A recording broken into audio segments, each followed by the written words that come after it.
Dari iNews Tower Jakarta, Trija FM, The Real News and Information. The Real News and Information kembali dengan The Leader pendengar Trijaya. Halo, Assalamualaikum warahmatullahi wabarakatuh. Saya Denis Irawan menyapa Anda dan produser Fani serta Malen Karamoy.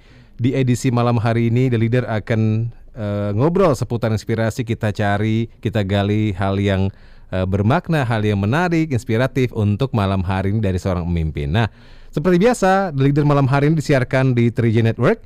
Anda yang di Kota Bandung, Semarang, Yogyakarta, Surabaya, Medan, Palembang, Banda Aceh, Banjarmasin, Manado, Balikpapan, Denpasar, Padang, dan kota lainnya yang simak kami dari mnctrijaya.com, kemudian dari MNC Vision, RCTI Plus, dan streaming okezone.com dan sindonews.com. Anda bisa bergabung di The Leader di 0812 111 1046. Tamu saya malam hari ini ada Kang Agustiansyah, Kepala Satpol PP Kota Bogor. Saya sapa Kang Agus ya. Kang Agus, selamat malam Kang Agus, sehat? Malam Kang, apa kabar? Sehat ya? Sehat, alhamdulillah. Gimana Bogor, sehat-sehat nggak nih teman-teman di Bogor? Bogor insya Allah semakin sehat, semakin membaik kondisinya saat ini. Semoga di Jakarta dan seluruh pendengar yang lain pun sama, kondisi kotanya semakin sehat dan semakin baik. Saya sih update terakhir kemarin, insya Allah masih zona kuning Jakarta nih. Kalau di Bogor sudah mulai ada pelonggaran nggak Kang? Pelonggaran belum, karena kita kan masih aturan, kita masih di PPKM level 4 Iya betul, masih 4. Hanya memang ada beberapa pelonggaran-pelonggaran di sektor kuliner dan lainnya. Gitu, ya. Karena kita mengacu pada angka positif harian kita yang semakin turun setiap harinya. Baik. Dan juga angka vaksin yang semakin konstan di setiap harinya. Di Bogor juga vaksinasi berjalan lancar? Jalan lancar, kita kejar target. Kita dari Satgas Covid kejar target itu sehari bisa 15.000 warga yang divaksin. Itu pun dengan hitungan itu kalau sehari kita dapat 15.000, baru tercapai target vaksin itu sekitar bulan September. Baik. Selesai. Ya.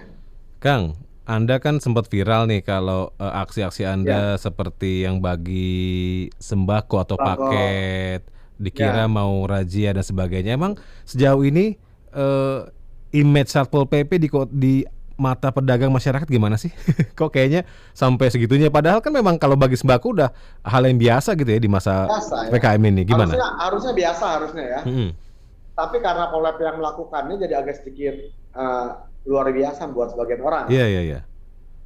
Gini, karena saat di PPKM darurat kemarin, saya memperhatikan kan di beberapa daerah itu tensi mulai agak panas. Waduh. Tensi dari petugas ya. Di beberapa daerah tensi petugas dengan warga pelanggar mulai agak panas. Di beberapa daerah ada yang petugas dilemparin batu lah, ada petugas yang kurang simpatik juga dengan para pedagang dengan menyemprotkan pemadam kebakaran, yang ujung-ujungnya malah menimbulkan warga tidak simpatik. Padahal kalau kita lihat itu PPKM ini kan upaya baik pemerintah kan, untuk menurunkan angka penyebaran COVID-19. Ini upaya baik, niat baik pemerintah nih. Betul. Hanya penyampaiannya itu harus dengan cara-cara yang baik. Kalau dengan cara yang tidak baik, hasilnya nggak akan baik. Itu kejadian di beberapa daerah. Jadi nggak efektif lah. Di situ saya mulai berpikir, kalau kita di Bogor, insya Allah dari mulai saya menjabat sebagai Kasat Pol PP itu tahun 2020, tahun kemarin, saat awal COVID kemarin itu saya sudah punya visi Pol PP yang tegas tapi humanis. Tegas bukan berarti arogan, tegas bukan berarti kasar, tapi tetap harus humanis, pola-pola pendekatan kepada warganya. Alhamdulillah, selama penerapan PPKM dan mulai PSBB, lalu PSBMK, PPKM, di Kota Bogor, para pelanggar nurut, yang salah pun kita tindak sesuai aturan, hanya dengan cara-cara penyampaian yang enak pada mereka. Gitu. Baik, kalau misalnya ada warung nih buka di masa PPKM kemarin dan itu memang hanya boleh dine in, hanya boleh take away harusnya ya.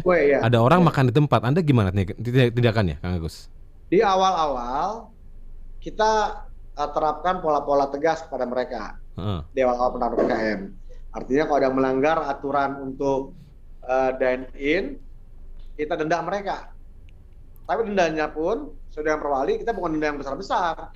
Tapi minimal Rp50.000. Itu hanya buat reminding buat mereka, mengingatkan buat mereka bahwa Anda ini salah, nggak boleh seperti ini ya, ini aturan PPKM-nya, gitu. Nah, udah mulai berjalan tuh. para pedagang, utama pedagang malam ya, pedagang sore, mereka yang bandel ada lah, yang nurut juga banyak, yang bandel ada, yang nurut juga banyak.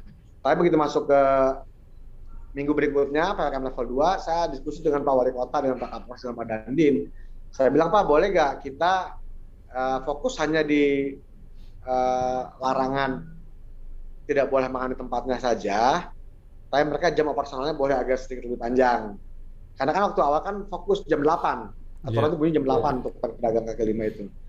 Ya udah boleh, asal Pak Kasat bisa awasi, tidak ada kerumunan, insya Allah Pak.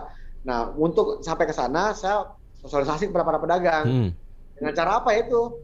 Bogor kan punya posko logistik PPKM darurat. Itu menghimpun bantuan-bantuan sembako dari semua pihak.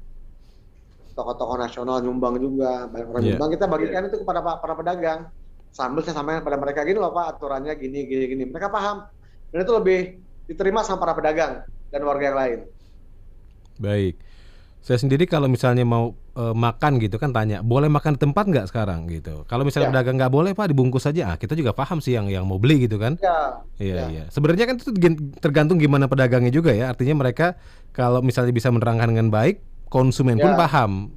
Gitu. Tapi kadang-kadang ada juga pedagang-pedagang yang memang bandel ya. Iya. Udah Pak, makan aja Pak, nggak apa-apa gitu. Ada yang begitu.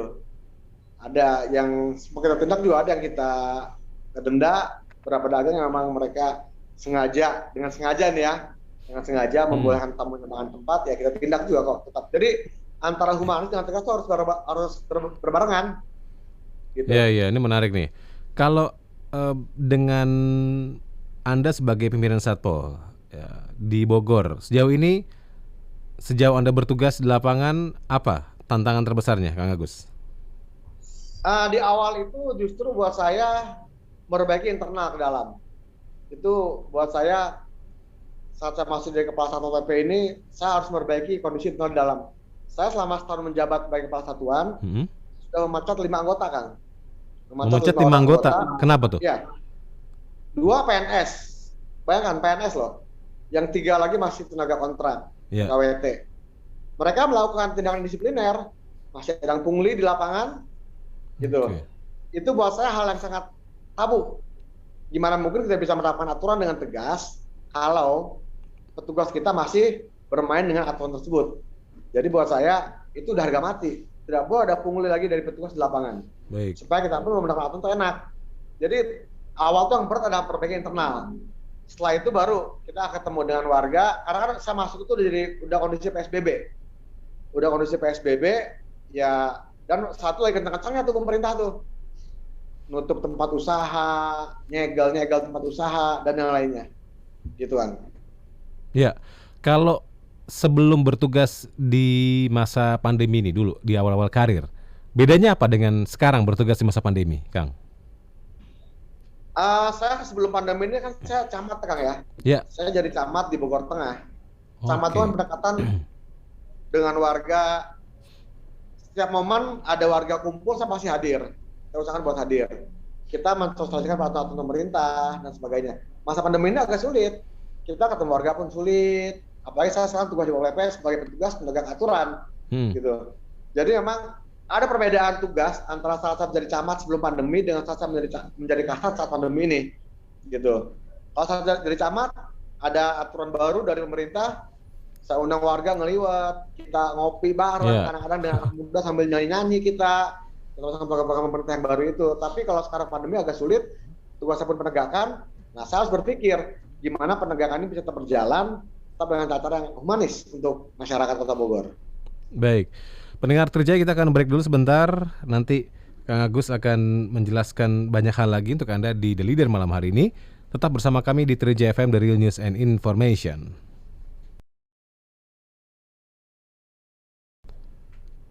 Lanjut ya. Terima kasih pendengar Trijaya, selamat malam untuk Anda yang masih bersama kami di The Leader MNC Trijaya. Kita masih berbicara, ngobrol dengan Kang Agus Tiansyah, Kepala Satpol PP Kota Bogor. Kang Agus, lanjut ya, di malam hari ini kita di Trijaya FM. Menarik nih, kita kan tema kita The Leader. Kang, kita cari inspirasi dari orang-orang yang memimpin. Nah, untuk Anda sendiri, prinsip Anda dalam memimpin anak buah, mungkin juga di Satpol atau Anda karirnya sebelum ini di Camat, apa prinsip-prinsip Anda dalam memimpin baik yang ke internal atau ke masyarakat? Silakan, Kang. Ya, Saya punya prinsip itu lead by example. Lead by example. Jadi memimpin dengan mencontohkan. Kalau kita sudah memberikan contoh yang baik untuk anak buah kita yang kita pimpin, mereka lambat-laun akan mengikuti kita. Jadi saya sebisa mungkin menjaga apa yang saya lakukan di depan anggota saya maupun tidak depan anggota saya, karena mereka akan mencontoh. Kalau pemimpinnya kualitasnya buruk, ya anggota pasti akan buruk juga. Kalau pemimpinnya kualitasnya baik, insya Allah anggota pun akan mengikuti. Jadi saya punya prinsip, saya pernah membaca satu peribahasa, satu kawanan domba akan efektif bila dipimpin oleh seekor singa pemberani. Tapi sekelompok singa pemberani tidak akan efektif bila dipimpin oleh seekor domba yang pengecut. Jadi itulah, kita prinsip dasar adalah lead by example, memimpin dan memberikan contoh untuk semuanya, gitu kan. Ya, ketika ada masalah di internal Anda, misalnya anak buah ada yang tanda kutip, tadi Anda bilang ada yang masih pungli dan sebagainya. Apa yang Anda lakukan gitu untuk membereskan atau mengatasi masalah ini? Yang pertama adalah saya panggil yang bersangkutan, saya ingatkan, jadi nggak sekonyol-konyol langsung saya pecat, tidak. Saya ingatkan, ini yang Anda lakukan itu mencoreng nama institusi. Oke. Ingatkan satu, lalu ada tahapan-tahapannya. Untuk PNS itu kan ada teguran tertulis, teguran lisan sudah, tertulis sudah. Kalau masih bandel juga ya sudah kita sanksi dengan sanksi yang lebih berat. Kalau untuk tenaga kontrak lebih gampang memutus kontraknya. Satu kali mereka pelanggaran, pecat. Dan itu sudah harga mati buat saya, Kang. Jadi saya nggak takut kehilangan beberapa anggota yang bandel, daripada mereka jadi racun buat semuanya. Gitu. Jadi kita kuatkan dulu fondasi kita di dalam organisasi kita, di dalam satuan kita kuatkan dulu fondasinya, basicnya. Kalau udah kuat baru kita melangkah keluar. Gitu. Baik. Dengan tadi Anda memimpin dengan contoh tadi, anak buah Anda gimana sejauh ini dengan arahan Anda? Ya, mereka mungkin perlu adaptasi ya, Kang ya. Iya. Perlu adaptasi dari awal. Jadi kan gini, sebelum saya jadi Kasat Pol PP ini sempat kosong 4 bulan kepala satuan ini. Sempat kosong 4 bulan, saya masuk. Saya kan orang lama, Kang, di Pol PP saya orang lama. Yeah. Saya tugas dari tahun 2006. Cuman keluar dari camat selama 2 tahun, masuk lagi ke Pol PP. Jadi saya bukan orang yang bukan orang baru banget masuk Pol PP ini. Saya sudah hafal karakter, perilaku, dan saya berpikir saat itu saya hanya bisa merubah satuan ini apabila saya menjadi pimpinan di sini. Baik. Gitu. Kalau kita kondisi masih bukan di top manajernya, agak sulit membawa organisasi akan dibawa ke arah mana. Ya. Nah, upaya Anda menjadi seseorang yang berarti gitu, orang yang penting di Pol PP di Bogor, apa upaya Anda? Kan pasti kan banyak orang yang ingin juga memiliki jabatan seperti ini, jenjang karir dan sebagainya. Apa yang membuat Anda tadi atau membuat Anda sampai di jabatan ini? Ya, jadi yang pertama itu kita kerja harus ikhlas, kerja harus cerdas, dan kerja harus tuntas. Saya dari dulu saya nggak pernah ngejar jabatan. Saya mengalir begitu aja. Saya tidak punya target sekian tahun saya harus jadi ini, harus jadi enggak. Saya mengalir begitu aja. Saya ikuti arusnya, ikuti alurnya. Tapi yang terpenting tunjukkan yang terbaik, do the best, gitu. Kerja ikhlas, kerja cerdas, dan tuntas, dan do the best. Itu prinsip yang selalu saya terapkan dalam keseharian saya. Saat jadi kepala satuan Pol PP kan kita ada open bidding jabatan, lelang terbuka jabatan. Diikuti oleh 7 orang kandidat dari semua senior saya lah, semua senior saya. Cuma saya memberikan visi misi saat pemaparan visi misi calon kepala satuan, Pol PP Bogor harus berubah jadi yang tegas, lebih humanis dan lebih reformatif gitu. Dan itu yang saya aplikasikan sekarang. Dan alhamdulillah anggota pun semua jajaran saya di Pol PP sekarang sudah mulai bisa mengikuti ritme yang saya bangun di sini. Mereka sudah mulai mengikuti pola-pola ini. Ya alhamdulillah hasilnya bisa kita lihat lah, Bogor kota tertib loh, walaupun permasalahan banyak. Di Bogor ini ada istana negara, tempat tinggal presiden. Gitu. Kalau kita nggak pandai-pandai mengatur ritme, kita penertiban dengan pola kasar akan memancing orang buat marah, demonstrasi segala macam. Bogor masih relatif lebih aman kotanya. Itu pola-pola kita laksanakan di lapangan. Lalu ke masyarakat gimana prinsip Anda, Kang? Dalam melayani masyarakat, kan gimana pun juga Anda adalah PNS gitu atau orang yang bertugas melayani masyarakat ya. Ini saya memposisikan diri saya sebagai pelayan masyarakat. Iya. Gitu. Kan PNS itu kan abdi negara, abdi masyarakat. Walaupun terdengar klise, tapi saya posisikan diri saya seperti itu. Dan yang kedua, saya posisikan diri saya saat saya menghadapi orang itu dengan siapa saya bicara. Apakah dia kakak saya, apakah dia adik saya, bapak saya kah, atau paman saya. Jadi kita walaupun dia pedagang, tempatnya melanggar, datanglah kita ke sana, dia orang lebih tua dari kita posisikan diri kita sebagai anak. Bapak punten, aturannya begini loh Pak, di Kota Bogor begini, kita jelaskan aturannya kepada mereka. Insya Allah mereka dengan pola pendekatan seperti itu akan lebih paham dan lebih mengerti. Saya kan termasuk Pol PP zaman dulu kan, yang image Pol PP yang dulu tuh, yang brutalistik, yang nggak pakai otak. Sorry itu saya, emang seperti itu kondisinya. Datang penertiban itu kita lah main langsung garuk, main angkut aja gitu ya. Main angkut aja. Saya bagian dari pelaku itu lah di masa lalu kan. Gitu. Ada gerobak-gerobak kita langsung hancurin di lokasi segala macam. Tapi kan saya berpikir zamannya berubah, manusia harus berubah juga. Siapapun manusia yang nggak mau berubah, dia akan tergilas oleh zaman. Ini yang saya bawa ke sini, ke satuan saya sekarang, yang saya pimpin sekarang. Kalau kita nggak mau berubah, siap-siap kita tergilas oleh zaman. Itu dibuktikan dengan 5 orang anggota saya yang saya pecat. Mereka nggak mau ikut berubah dengan zaman. Zamannya sekarang nggak boleh lagi seperti itu. Masyarakat lebih terbuka sekarang. Masyarakat lebih peka, lebih sensitif sekarang. Nggak boleh lagi kita pakai pola seperti itu. Gitu. Ya itulah mereka yang nggak siap ikut perubahan zaman, siap tergilas oleh zaman. Gitu. Baik. Kang Agus, kita akan break lagi dan pendengar Trijaya tetap bersama kami di The Leader Trijaya FM.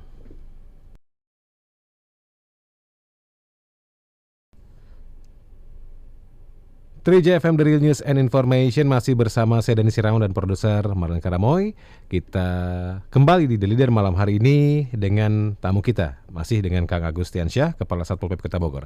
Kang Agus, menarik sekali ya kalau Anda bilang tadi di masa lalu, ya memang sih di zaman-zaman 90-an, akhir 2000 bahkan 2000-an bahkan masih ini ya, masih tadi image-nya Satpol PP tanda kutip keras terhadap pedagang, main angkut aja, gerobak dihancurin dan sebagainya. Nah, ketika Anda menjabat menjadi pemimpin Satpol PP di Kota Bogor, Anda tadi dengan kalimat santun, punten dikasih tahu aturannya segala macam, memanusiakan manusia gitu lah ya bahasa gampangnya.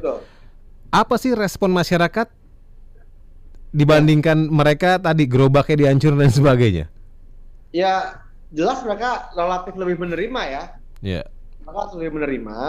Memang ada berapa juga perdebatan di sini.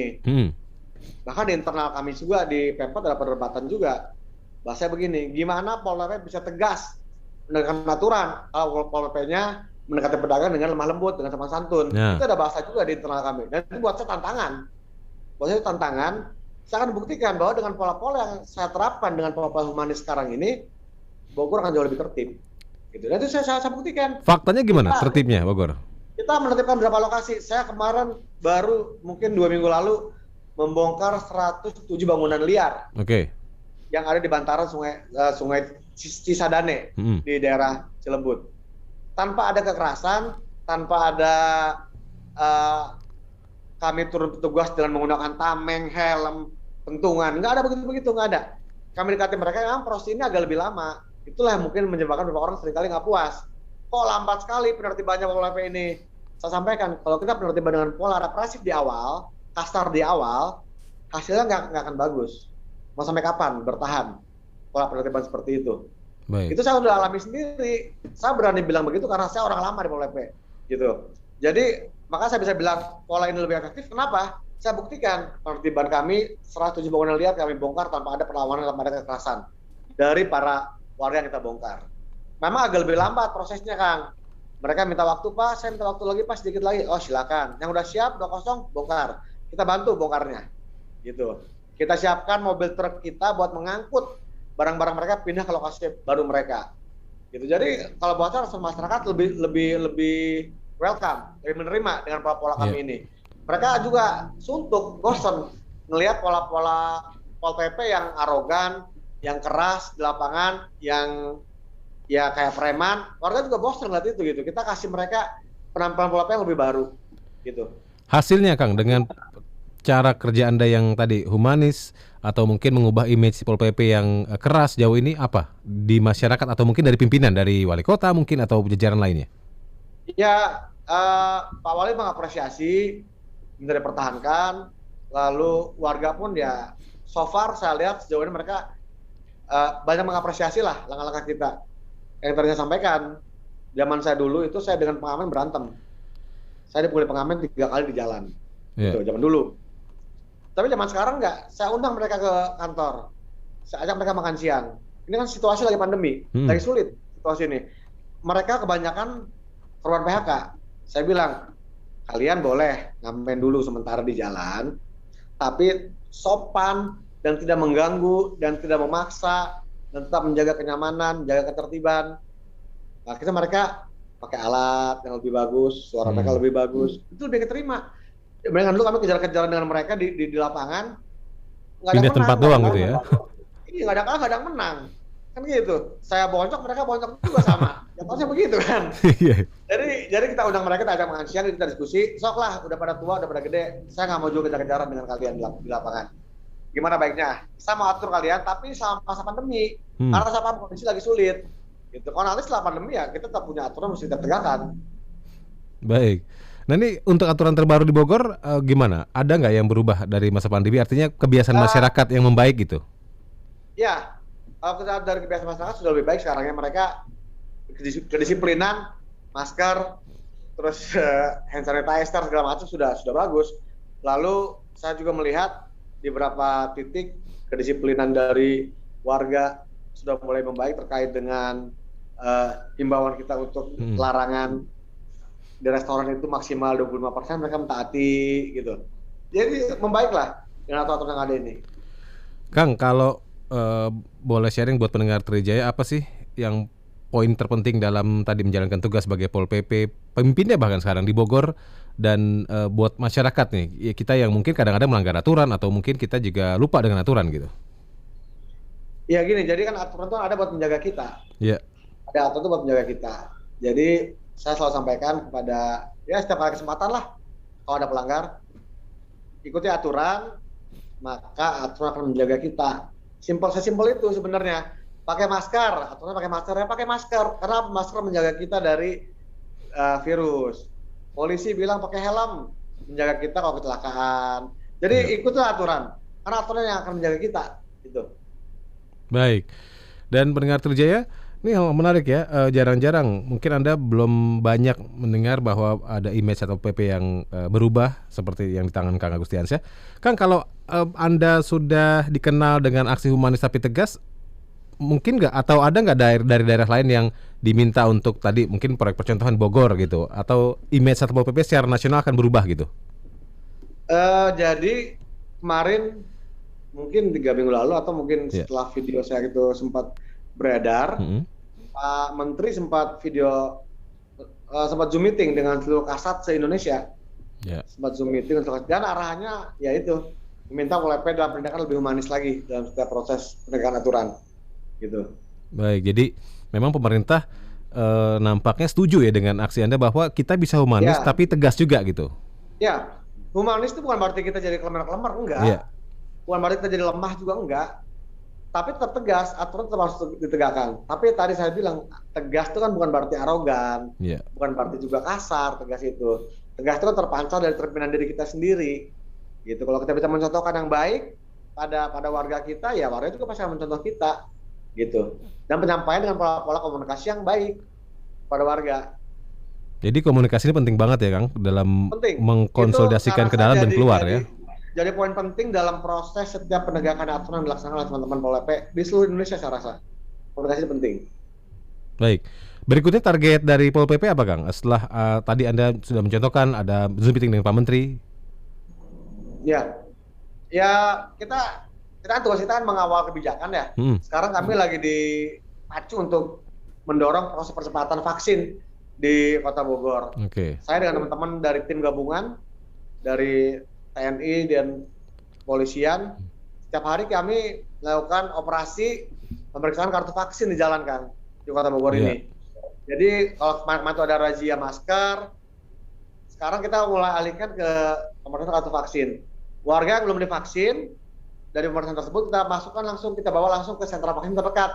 Jadi kita selain menyiapkan, selain memeriksa kartu vaksin mereka, kita siapkan juga fasilitas buat vaksinnya. Jadi Baik. warga begitu mereka ditanya kartu vaksinnya nggak ada, kita langsung dorong mereka untuk divaksin. Kalau udah punya kartu vaksin, boleh jalan-jalan di Bogor atau gimana nih sekarang nih? Ya, Mungkin buat pendengar Trijaya yang kalau biasa vaksin liburan boleh ke lah. Bogor gitu. Kalau udah vaksin 2 kali, boleh jalan-jalan. Kami memaksimalkan vaksinasi untuk warga Kota Bogor. Jadi yang non Kota Bogor, kalau mau ke Bogor sekarang udah boleh, silakan, warteg restoran sudah pada buka juga. Tapi tetap dengan ada aturan-aturan yang mesti diikuti. Jadi ekonomi ini harus hidup. Nggak bisa kita tekan terus-terusan. Ekonomi harus hidup. Makanya Pak Presiden bilang, kapan kita injek gas, kapan kita injek rem, itu mesti ada timing yang pas. Baik. Kang Agus, terima kasih waktunya Kang sudah berbagi dengan kami di Sama-sama. Trijaya FM. Sukses Siap. buat Anda dan teman-teman juga di Bogor. Baik, Mudah-mudahan siap. lancar tugasnya. Terima kasih. Nuhun, Kang. Nuhun, Kang Agus dan pendengar Trijaya. Amin. Barusan kita ngobrol di The Leader dengan Kang Agus Tiansyah, Kepala Satpol PP Kota Bogor, yang mengatakan kenapa harus tegas tapi humanis dan juga berkomunikasi dengan baik masyarakat karena memang hasilnya lebih efektif ya. Jadi komunikasi itu berperan penting dalam kesuksesan sebuah kebijakan. Dari Irawan, saya dibantu oleh produser ada Fani dan Maring Karamoy dan juga tim operator dan tim teknis ada Kang Rosid, ada Sabtu Nugroho dan tim redaksi pamit dulu dari malam hari ini The Leader MNC Trijaya. Selamat malam. Wassalamualaikum warahmatullahi wabarakatuh.